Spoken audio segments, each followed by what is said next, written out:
the amendment bill, which we have developed with the objective to streamline legislative processes, remove ambiguities in the legislation, improve administrative efficiencies, amongst others. It also seeks to support the mineral beneficiation strategies which was adopted by government.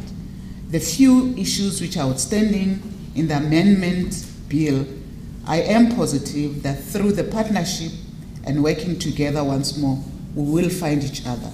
I am confident, President of the Chamber and the leadership, that the few issues which are outstanding, we are very close to each other, but also to say to the media, there's a lot of goodwill, and all of us are committed to finding a common and a lasting solution through the MPRDA. We are very close to each other. We are a family. As we deal with the MPRDA at its conclusion, next year will be one of the major milestones in the assessment of the mining charter, as the department has commenced with the process of assessing industry performance in this regard.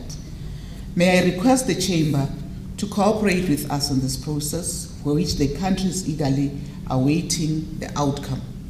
I hope we'll not be in the space of 2010, where we gave different signals. This time we'll manage the process much better. Let's work together. Last year, the National Development Plan was adopted as the country's long-term socio-economic development vision.